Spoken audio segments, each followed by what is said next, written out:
bodies were so important. The rotation and orbit of all that makes up our universe serves as a clock to map changes and transitions. This helped the ancients understand that the change of the heavenly bodies were a mirror to the changes of all existence. December 21st, 2012 is simply a natural transition from one form of energy to the next, the transcendental evolution of man. This date is what's known as 0 point.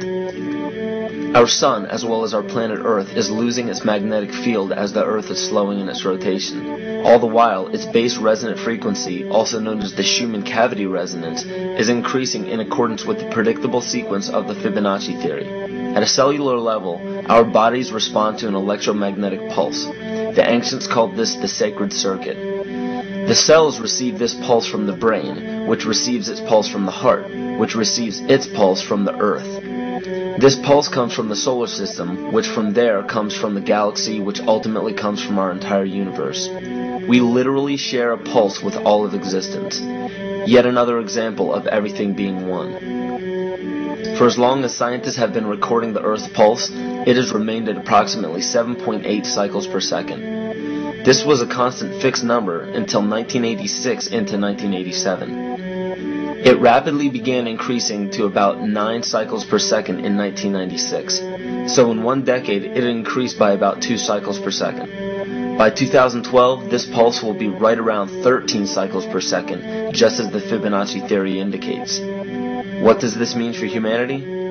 Just as cymatics has shown that higher frequencies result in more complex patterns, we are now experiencing the beginning of a major shift in both physical and spiritual vibration. It's difficult to understand what exactly will happen to our physical bodies, but ancient scriptures, pagan and monotheistic religions, mystery schools, and secret fraternal orders have all given indications as to what this experience will be like.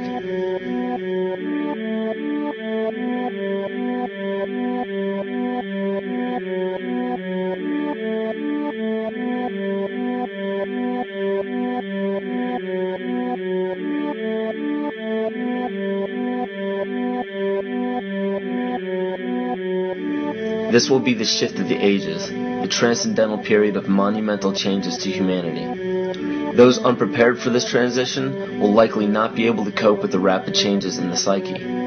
The only way to prepare for what is to come is what we have sought after for our entire lives: truth.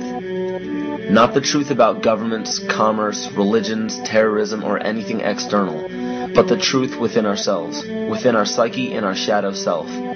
Especially in Western cultures, we are taught that being normal means only being happy and never sad, only loving and never angry, only forgiving and never jealous. This sounds plausible, but it is not.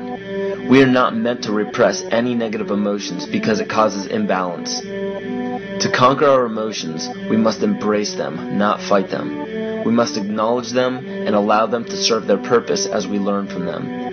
The ancient Essene culture left teachings dating back about 6,000 years. They taught that our relationships with one another, with the universe, and with situations and events are mirrors of the parts of our psyche that need to be cleansed.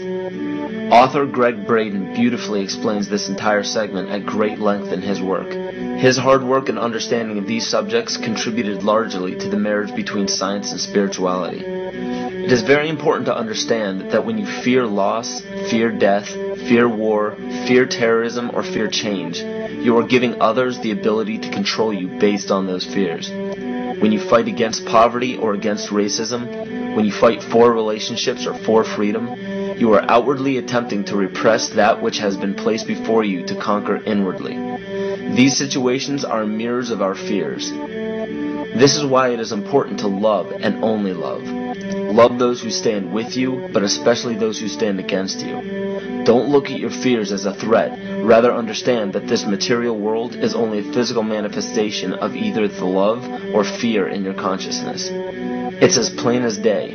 All you need to conquer in your life is in your face. If you want to understand what your true inner fears are, analyze your ambitions and your inhibitions.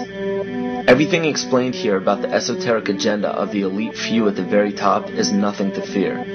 They have been at work for thousands of years behind the scenes to manipulate humanity, and it has worked. Until now. It's very easy for any system of thought, religious or otherwise, that comes along. It's very easy to play on that, to play on our insecurities, to assure us all is well, we'll all be taken care of. We lap that up. So don't blame religion. Blame our own insecurities, which has allowed religion to flourish, and which has allowed so many systems of thought that are disempowering to flourish throughout human history. That's why we can't get out of it. Ron Sankley, Department Chairman, Chemistry, University of California, Berkeley, showed that DNA acts as an antenna for cellular upregulation. The primary function they taught us about what DNA is about. It's a receiver and transmitter of photons, light, and phonon sound. For what? Cellular upregulation, meaning that their water molecules, the pyramid power around the DNA spiral energizing strands, are taking in the spiritual energy of love vibrations and then sending it out for manifesting, precipitating in a quantum field, the physical matter of the body. These are hertz, frequencies, or cycles per second that the musicians can retune their instruments to play and experiment with.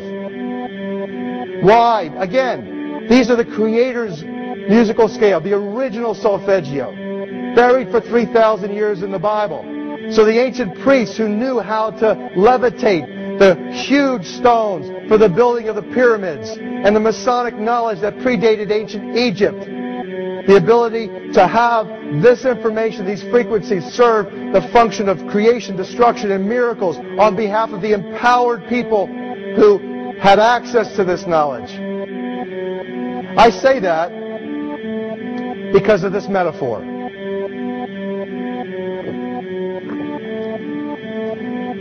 This is the difference between the power of our Creator and anything else, particularly evil.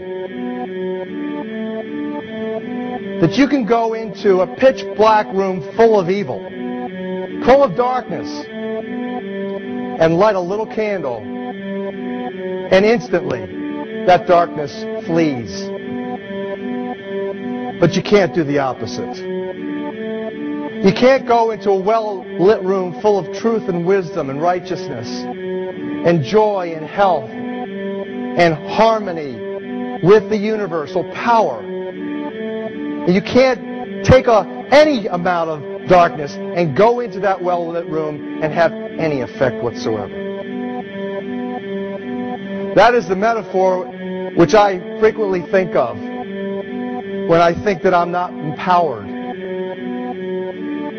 It is the greatest lesson for me, and I think for everybody else, to know that we're on the winning side and that we win in the end.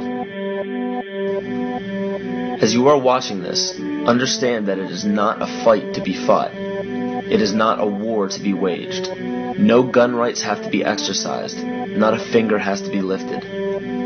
Most people wonder how one person can make a difference. They ask that if all this is so simple and this information is available, why hasn't someone else conquered their fears and changed the world for everyone else? This is the most difficult and beautiful conundrum to our lives.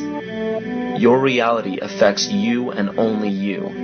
Your curiosity has led you to this genre of information to serve a very specific purpose in your life.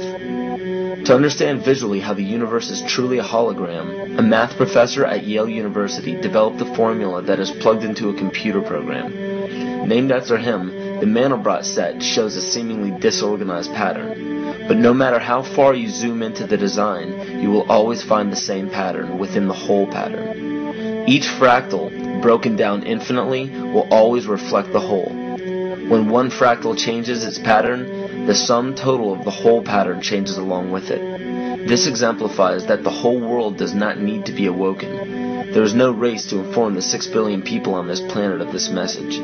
It is only important that you, personally, learn to conquer your innermost fears and learn to love. When you see your fears for what they are and master your emotions, then, and only then, will you truly be free.